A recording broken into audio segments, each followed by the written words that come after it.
Hello, everybody. My name is Lucy Superbox. Welcome back to my channel.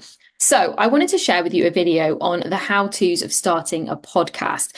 Now, I'm not here to sit here and say I've made millions of dollars on my podcast, but what I am here to tell you is I have created a very, very, very successful coaching business, and a big part of attracting my audience, my revenue streams, and all sorts of other things has come through having a podcast and being an authority that has a podcast. So, being the host of two podcasts at this point, one completed in May 2024, and my Lucy Superfox show as my now active podcast that I'm experimenting with, I'm playing with lots of different ideas. I kind of wanted to give you the how to. So, not the how to grow a massive audience piece, but the how to. So, how to name your podcast, how to create your podcast, what to record on, what equipment you need, what you don't need, things to think about. Because I think this could be a really useful tool for these kind of early business owners. They have something to say, they have a message they want to put into the world, but they're just not sure how to, the actual physical how to's. And so I'm going to break that down for you really simply, and I'm going to do it for free because I had to figure a lot of this stuff out on my own. It cost me money, it cost me time, and actually the truth is it probably could have been condensed into a 20-25 minute video. So first of all, I would get really, really clear on why you want to start a podcast. Now, naturally we can say things like, I want to start a podcast because, everyone who's a coach has one, or I want to start a podcast because, it would be good for my business. And like anything in life, starting something because it's a good idea is a recipe for failure and a recipe for burnout. Starting things because they mean something to us, they excite us, and they're what we want to do are recipes for success. So if you want to start a podcast, I would really dig into the why. Is it like me because you have a lot to say, you're highly opinionated, and you have quite a unique way of thinking about things? Is it because you're a specialist or an expert in an area and you've never heard anybody say it like you say it? Or is it just because deeply on your heart, you just really want to have a podcast and interview some really great, fun and interesting people? And all of those are valid and great reasons. I would just always say, know why you have a podcast, because knowing the why is what will keep you going when you've run out of all your good ideas, when you haven't got any guests. That's what will keep you posting regularly, even when you're sick or you're tired, and that is because when we kind of put our voice into the world, we put a podcast into the world and we build followers and we have engaged people watch our videos, we also have a responsibility to show up for them as they show up for us. And so my strong advice when you start a podcast is to really, really want to, rather than think, oh, that would be a good idea, or that would be a way to make money. Now, like I said, this is not a podcast on how to monetize. This is not a podcast. This is not a video on how to make money on a podcast. This is how to actually create a podcast from scratch. So once you've got the why, the second thing is then the naming of that podcast. Now, the naming really comes down to the subject, but it's got to be something that makes sense to people. So my podcast is about me. It's the Lucy Superfox show, where I share all sorts of things on healing, freedom, and growth, and where I interview guests from time to time who I think are experts in their field or have been a crucial part of my journey. So your naming of your show either needs to be connected to you, so it's clear that it's an expression of your business or brand, or it needs to make sense. So, for example, Lewis Howes is a great podcaster. He's built an incredible platform just off podcasts. His is called The School of Greatness. So you know what it is. You're like, oh, it's a place for people to go who are interested in greatness or developing themselves, right? Amanda Frances is called And She Rises. So it's an energy of, kind of moving up in the world. It's an energy of development. I'm trying to think of some other ones off the top of my head. There are so many, there's literally thousands of podcasts out there. But you've got to think the naming has to have something to do with the energy the podcasts are going to be infused with. So again, really up to you, but really think about that as a naming, is think about, is it easy to remember? Does it connect to me in any way? Or is it just a random name for a podcast that doesn't have any connection to your name? And that's also fine if the podcast is going to have depth and substance and is about a specific topic. Like, there are podcasts called Big Ideas and a podcast called Big Dreams and a podcast called Real Talk and a conversation, Real Conversations. Like, these are names of podcasts, but you know exactly what they are.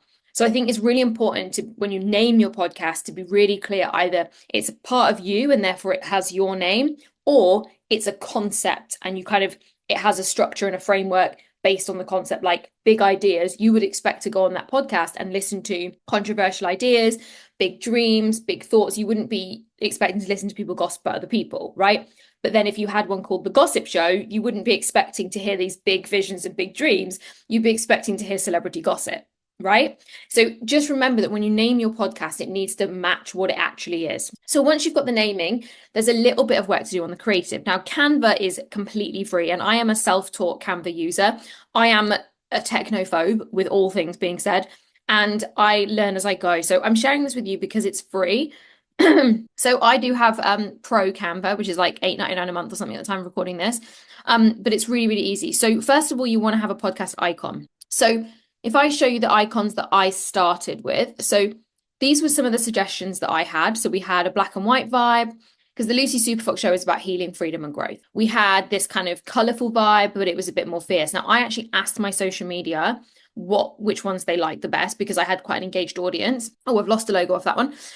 Then we had this style of text, which was just like this, but we just had a more smiley image, because people's comments were, love this vibe, but it's a bit fierce, and actually you're super smiley and kind too. And so then I put this one out. We love the bold text, it stood out, but the picture was a bit kind of close up, and actually then we went back to these two options. We went the fierce one and the smiley one, and this is the one that won. So this is the current podcast icon of the Lucy Superfox show at the time of recording. So once I had the icon, that is what goes on at the podcast art on Spotify for creators, and on depending on where else you use distribution channels, which I'll talk about in a bit.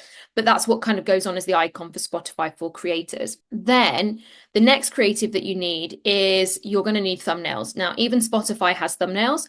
So you can, you can either search for designs on Canva. You can literally search new design, YouTube thumbnail, or you can put Spotify thumbnail. This is a random one that was literally on Canva yesterday. It's why it says entitled design. I literally searched YouTube thumbnail podcast, and this is what came up. So you could completely just change the text. You could drop in different images. Let's put an image of me in. You could drop in a different image, like clearly not this image, right? But it would be really easy to amend, but you've got the structure and it's the right size. So just gonna stop sharing for a second. So it's the right structure and it's the right size. Now, this is where brand colors come in. Now, you might be thinking, I don't know what my brand colors are. And I would just focus on something that is you can have continuity with. So your thumbnails themselves each time will probably change. Like at the moment on my YouTube, we're creating thumbnails from a snapshot of each podcast, and we're adding the keywords to that thumbnail. But you might find that you want a consistent look and feel. And if that's the case, you want the branding on the Spotify thumbnail or the YouTube thumbnail to look the same as the icon. And this is where you can build a brand kit in Canva. So it's really easy to do. You just choose some fonts and things that you like. If I show you these, like I've not fully built mine out here because I have some different versions of my logos, but I've got all my brand colors and all my brand fonts. So whenever I make anything, I then know it's in one of these colors is in my brand palette. And that's a big palette, by the way. You kind of only really want to have 3 or 4, but I have almost like 2 parts to my brand.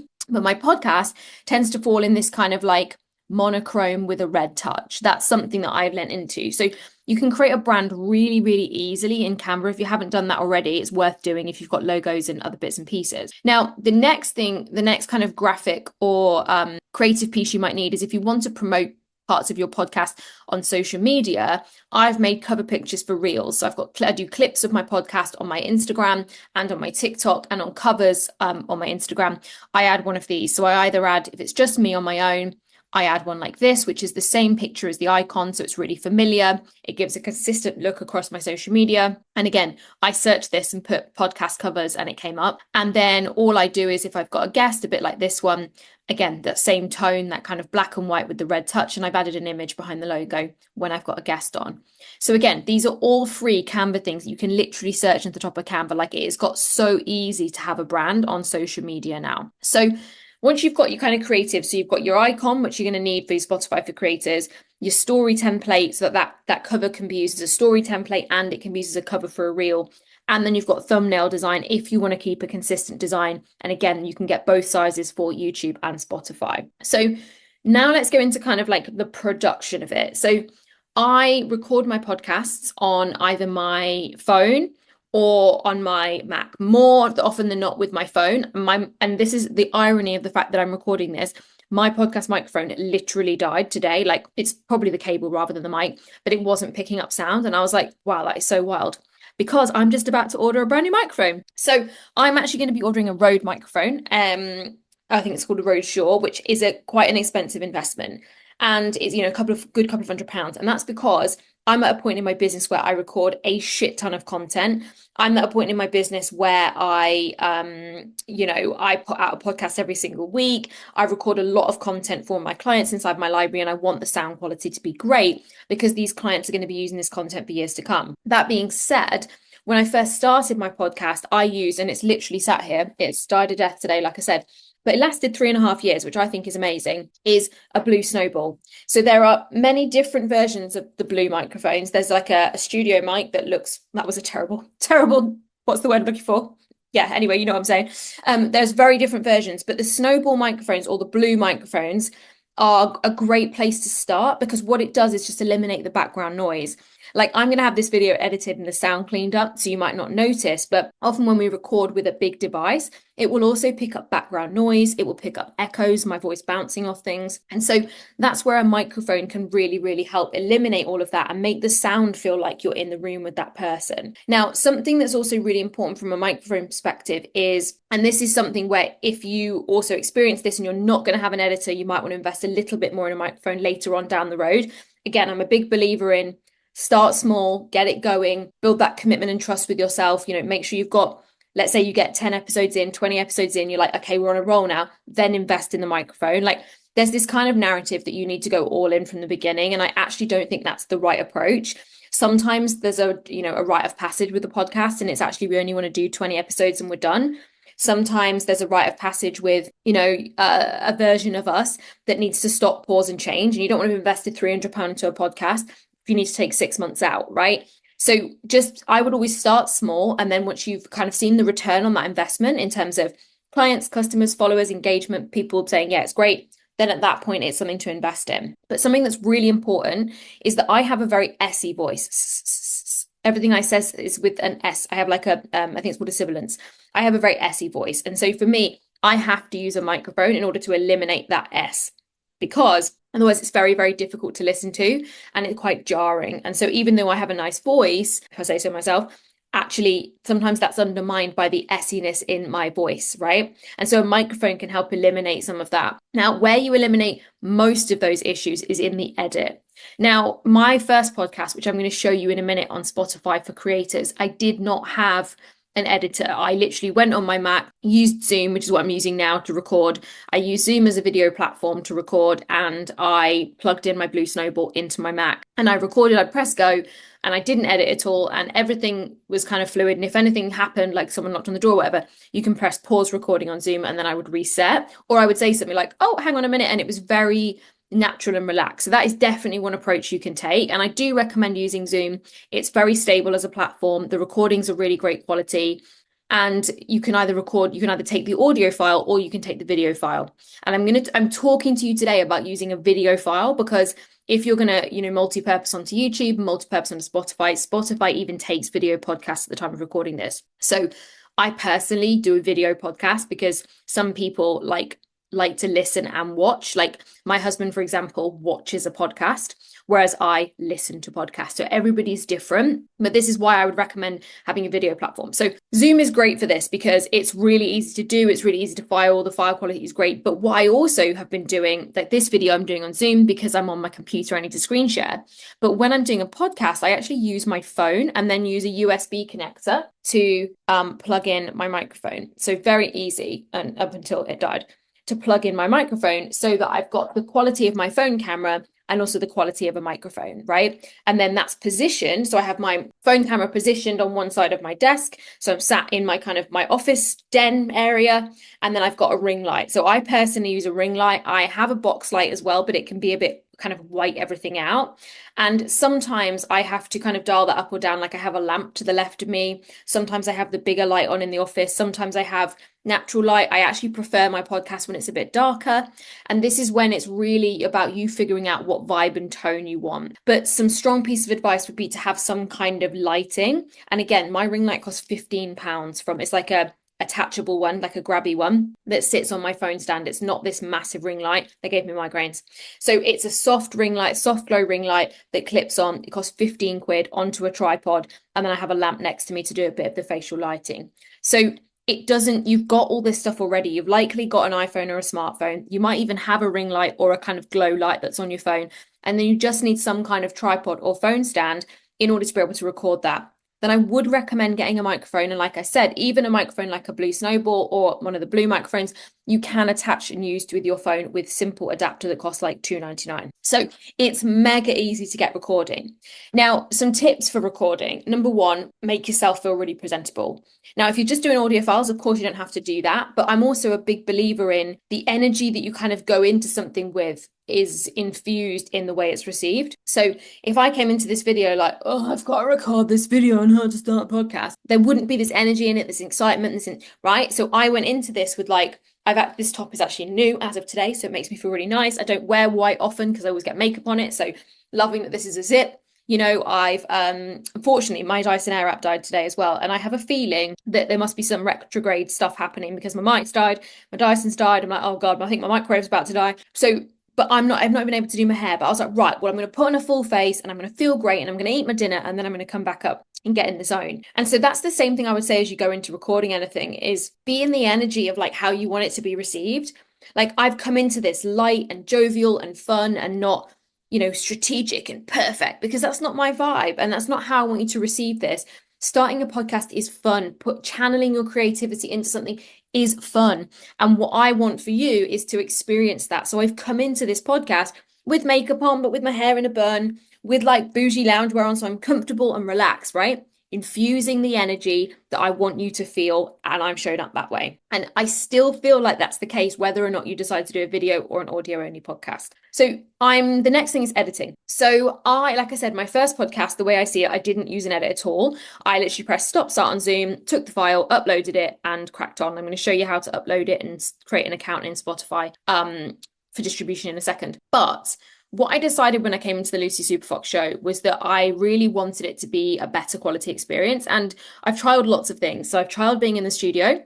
And as much as that's brilliant with guests and so helpful and the sound quality is amazing, I don't feel like I can relax. So because most of the time my podcast is me sharing stories, sharing experiences, sharing teachings, sharing wisdom, I find it very difficult to prepare that in a way that I can go into the studio, book a date, book a time, and then show up as that perfect self. And actually, for me personally, I like the relaxed environment of the fact that, you know, a subject was really on my heart 2 nights ago. And so even though I've got plenty of time before this podcast comes out, I recorded it because it was on my heart. And again, it was on my heart, therefore I was in the energy of it, therefore it was authentic and real and true. And so I recorded it in the moment. And when you have to schedule a studio, it's not always that easy. And that's why I think studios are amazing for guests or duo podcasts where there's somebody to feed off. But if it is you on your own, recording at home is a really great way to do that. And a couple of things about your environment before I dive into editing. Sorry, I know I digressed again. Is you want to make sure your environment is easy to look at. So this is not the environment I use for my podcast. I have, and maybe what we'll do in the edit is we'll drop a little shot below of some of the different shots I've used for my podcast and how it looks. The one I like the most is where I've got my lamp, my flowers, and my candle, because that's a reflection of who I am. I love pretty things. I like things to be bougie and light, and I'm obsessed with candles, completely obsessed, and the energy that they bring and just they clear space. So those aesthetics are really important in addition to how you look. But back to editing. So I didn't edit the first one, but I came into the Lucy Superfox show knowing that that's what I wanted to do. And so, like I said, I've tried the studio and exporting files. I've tried that kind of big investment and like I was happy to pay for it. But honestly, it's not allowed me to express myself the way I was hoping for, and actually left me very tired and very drained. Again, when you're in a duo and when I had guests, it was fucking awesome.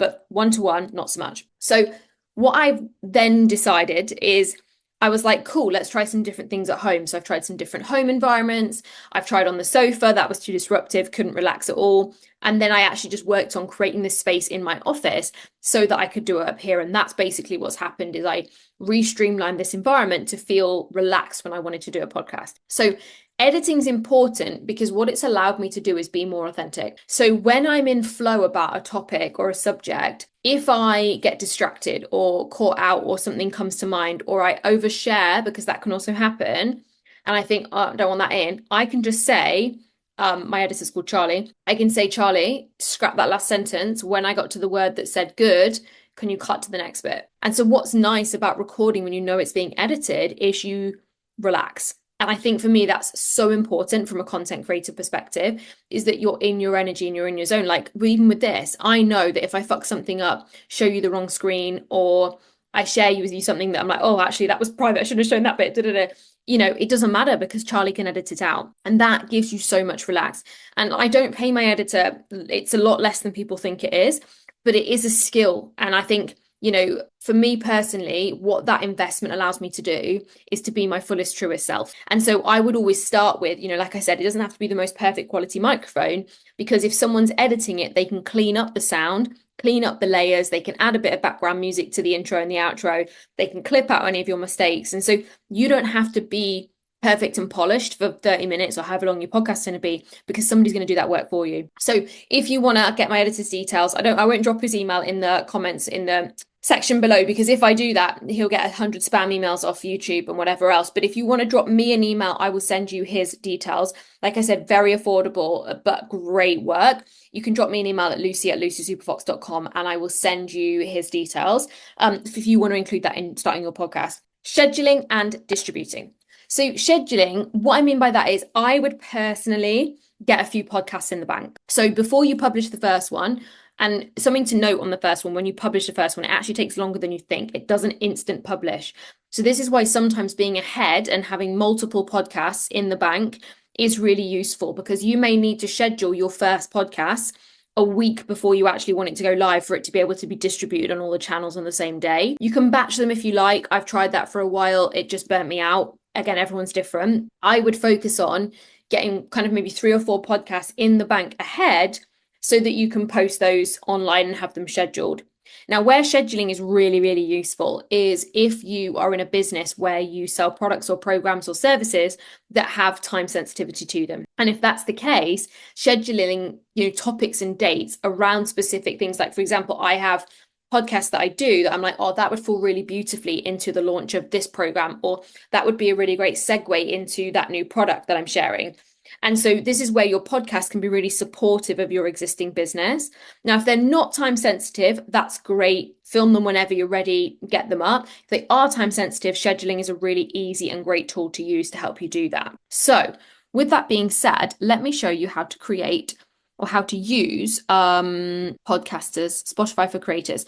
So this used to be called Anchor. It was a website called Anchor, and it was the distribution of all podcasts, basically all platforms. And it was bought by Spotify. It became Podcasters for Spotify, and they changed it to Creators for Spotify, just in case you get confused. So what I'm going to do is, and again, you've got to remember, I've had this account years and years. This is my old podcast, the way I see it. Total, that's amazing. I had total of 13,623 plays. I don't care about subscribers. I don't care about number of streams per episode. I just care about airtime. Now, considering this podcast has been dead since May 2024, the fact that it's had 13 streams in the last 30 days actually blows my mind and makes me think, how amazing is that content that I created almost 9-10 months ago is still living and breathing. And this is where a podcast is really powerful. So you can literally, you go to Spotify for, I'll show you the link here. You go to creators.spotify.com and then you just literally start creating your account. And so what I'm going to show you is those settings now from this old podcast. So this is where you'll start when you go to create a podcast. So you've got show name. Again, you need to be really clear what that is. If you then know the why of why you're creating the podcast, what it's about, that's why it's so important to know that at the beginning, because you're going to have to input that in the description. Then the creator name, this is where your icon goes. So they call it cover art or podcast icon. Then you've got category. Now, categorizing your podcast is important because it helps you find, helps people find you, your language, and whether or not your content is explicit or clean. Now, this affects who Spotify and the other platforms show it to. And I personally believe, I think it also changes your audience level. So, but be honest, because if I do say fuck a lot, but you can also update whether or not each episode is clean or explicit. So I chose a clean podcast because it's not a podcast about sex or anything, right? And then explicit on each episode where I was very sweary. So again, the best place to start, you can modify that. I set it to the latest episode because I wasn't particularly attached to people going to a certain episode. And then, again, this is so great because what this platform does for you is it works out what's the most engaging clip, and it shows people that as a preview. It also makes your content accessible with transcripts. It also breaks down sections of your podcast. Like, you can select whether or not it does this, but what's great about this is it's doing a lot of the hard work for you once you've posted it. It's making audience growth and engagement so much easier once you've posted it because of this platform. There's your profile link, URL. You can add all your other social channels on there for them to connect with you on. And then where was I wanted to show you something? Here. Availability. So this is where, when you've made all of that, these will be created. So you will basically get a link for your kind of your background. You'll get a link for the show, and you'll also get something called an RSS feed. Now, your RSS feed is what allows your podcast to be shown in other feeds. So let's say you wanted your podcast to be on Amazon Music. Now, that's not a good example because it's listed below, but Amazon Music, you basically would copy and paste this RSS feed into Amazon Music. You could also use this RSS feed to copy and paste them into your website for podcast episodes to show up on your website, which is something I need to do. Now, what's great is Creators for Spotify now has actually gone through and done distribution on all of these platforms for me. So even though I'd set up Apple years and years ago, they have done the distribution for me because I have not had to distribute any of these myself. And I know that my podcast is on all of these things.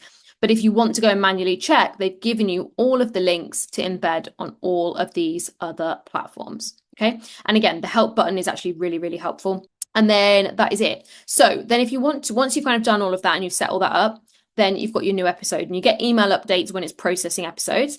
So we're going to select a file. I'm going to pick something random that's on my desktop. So this is actually podcast 20 of Lucy Superfox Show. So there you go. It's a huge file, so that's going to take forever. So that's actually in our favor. So episode title, give your episode a name. You can number them if you like. I did for a while, and actually I think it was affecting my personal algorithm, but it's up to you. Description of the episode, again, this is where I'd add keywords. Here you can add your thumbnail, and again, using Canva for the specific thumbnail. And this is where you can add kind of the content check. So is it 18 over? Like, are you talking about adult content, explicit content, and promotional content? So does your episode contain ads, product placement, sponsorship, or endorsement?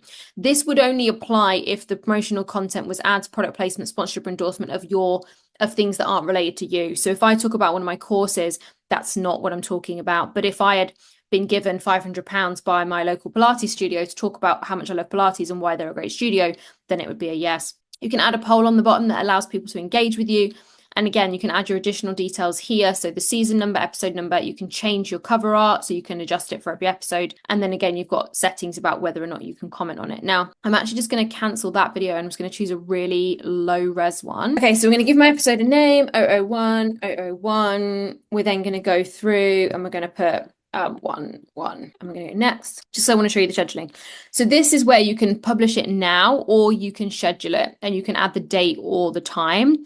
And this is so helpful as a business owner because you can line up this in line with any social media content, email campaigns, or anything you want to launch.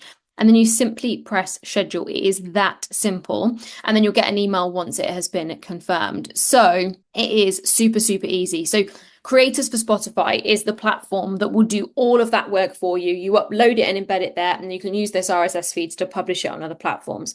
So in summary, I would put the time and energy I would put into really thinking about the brand, really thinking about the content, really thinking about what the podcast stands for. I would think about starting with some basic tech. So either using your phone and buying a new microphone or using your laptop and doing the same. I would probably invest a little bit more in having someone edit your content, having someone refine the quality using an editing platform. And if you want to do that, again, you want to get my editor's details, you can drop me an email at lucy@lucysuperfox.com with the subject editor and I will send you his deets. And then I would, from there, you've got that ability to schedule and create your content using creatorsforspotify.com. So I hope you've loved this. I hope it's resonated. I hope that, you've realized that actually starting a podcast is not that hard. And in 30 minutes, we've been able to break down how it all works for free, because I genuinely know using platforms like Canva, Creators for Spotify, and just making sure that you've got a great way of capturing your sound whilst also knowing what your brand stands for is a really great way to enhance your business and grow your visibility. So I hope you loved it. You can find all of my other videos on my YouTube at Lucy Superfox. You can join me over on Instagram and the TikTok at Lucy Superfox for more wisdom drops across the healing, freedom, growth eras. I love you all so much, and I'll see you in the next video.